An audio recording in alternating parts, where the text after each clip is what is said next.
Every fucking beat demolished when I snap its fucking cable.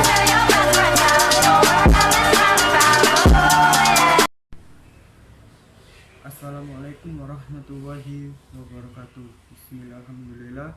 Di sini kami dari kelompok 4 yang beranggotakan 2 orang, yakni yang pertama saya sendiri Muhammad Jafir Faironik dengan nomor induk mahasiswa 19010205 dan juga teman saya Ros Emianti dengan nomor induk 19010209. Di sini kami akan mempresentasikan tentang materi sistem budidaya rumput laut di air payau dan juga di air laut.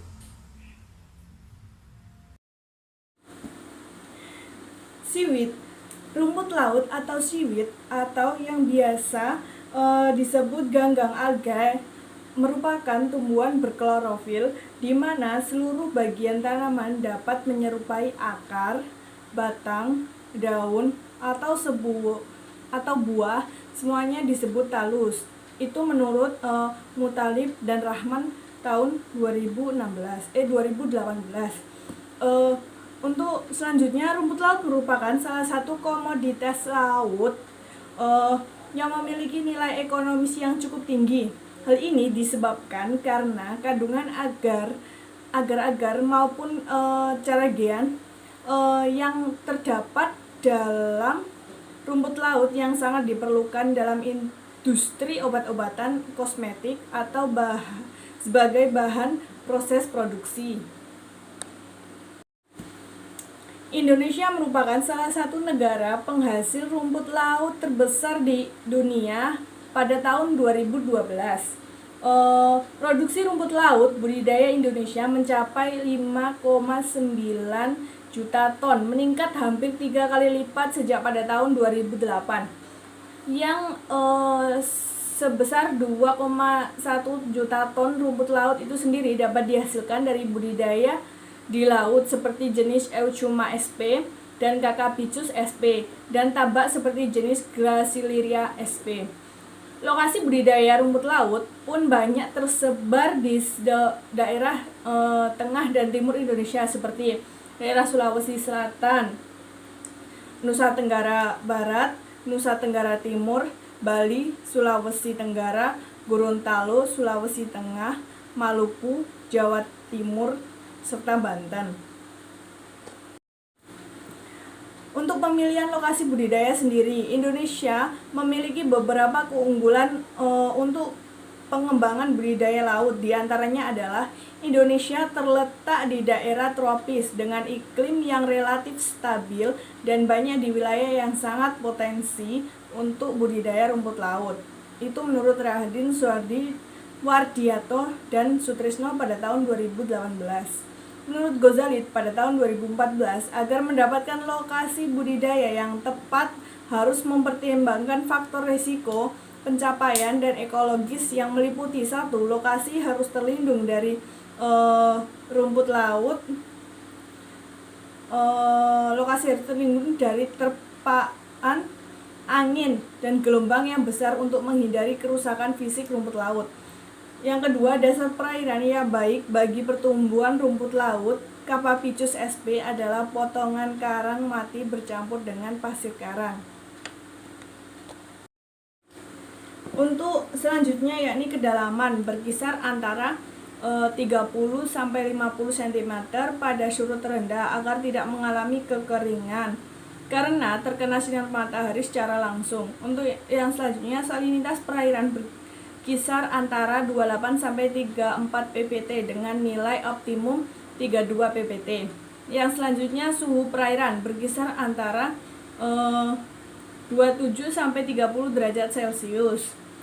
Untuk selanjutnya, kecerahan dengan angka transparansi sekitar 1,5 meter. Kisaran pH antara 6-5 dan diharapkan mencapai nilai optimal dengan kisaran 7,5 sampai 8,0. Kecepatan arus yang dianggap baik berkisar antara 20 sampai 40 cm per detik.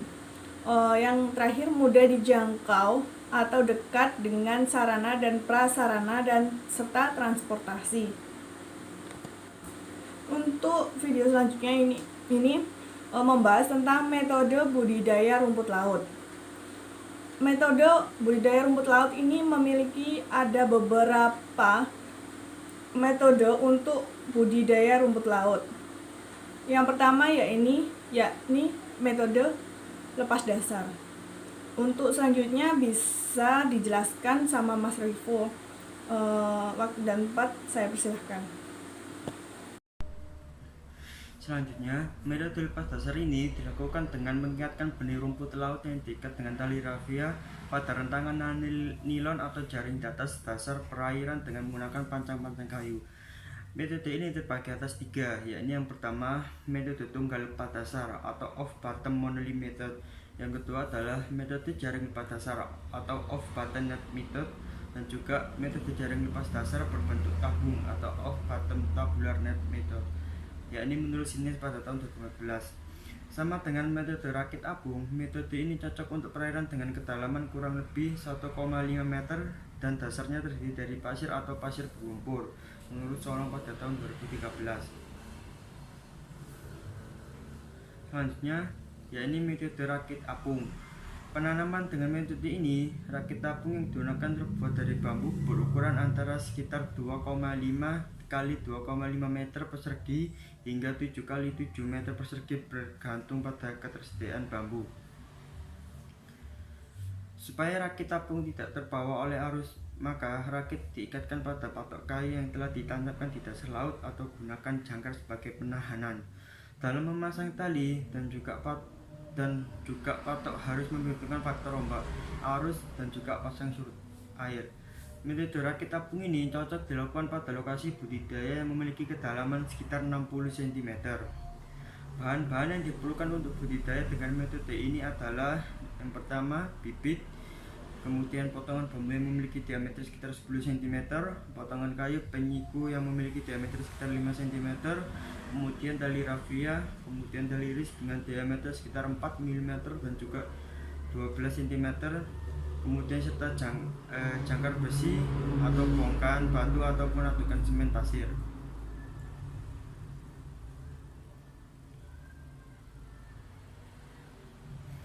Selanjutnya, menurut Negoci pada tahun 2015, keuntungan dari metode rakit apung adalah yang pertama dapat digunakan di perairan dangkal maupun dalam.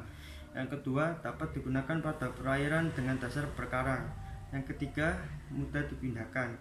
Yang keempat, pembudidayaan dapat dilakukan saat di pantai. Yang kelima, kayu yang digunakan mudah untuk ditemukan.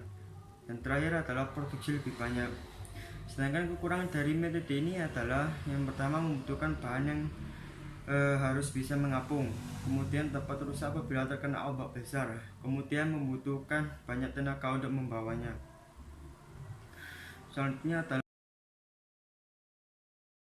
mudah untuk ditemukan, dan terakhir adalah produksi lebih banyak. Sedangkan kekurangan dari metode ini adalah yang pertama membutuhkan bahan yang harus bisa mengapung, kemudian dapat rusak apabila terkena ombak besar, kemudian membutuhkan banyak tenaga untuk membawanya. Selanjutnya adalah metode patok rawai, yakni metode rawai atau longline adalah metode budidaya dengan menggunakan tali panjang yang dibentangkan. Metode budidaya ini banyak diminati oleh masyarakat karena alat dan bahan yang digunakan lebih tahan lama, lebih murah, dan juga mudah untuk didapatkan. Menurut Rohma pada tahun 2017, metode rawai ini dilakukan dengan mengikat bibit rumput laut pada tali iris yang direntangkan dengan panjang 25 meter dan menggunakan 2 pancang atau patok. Pada tali iris diikatkan tali anak yang saling berselang antara jarak 25 cm. Kemudian digunakan pelampung yang biasa dibuat dari botol. Pelampung diikatkan sepanjang tali setiap 2,5 meter. Seminggu setelah penanaman, bibit yang ditanam harus diperiksa dan dipelihara dengan baik melalui pengawasan yang teratur dan juga kontinu. Bila kondisi perairan kurang baik seperti ombak yang keras, angin, serta suasana perairan banyak dipengaruhi kondisi musim atau perlu pengawasan 2 hingga 3 hari sekali.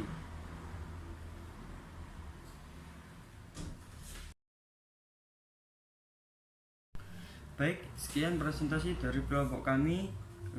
Kami ucapkan mohon maaf jika ada salah kata maupun kekurangan materi yang telah kami jelaskan.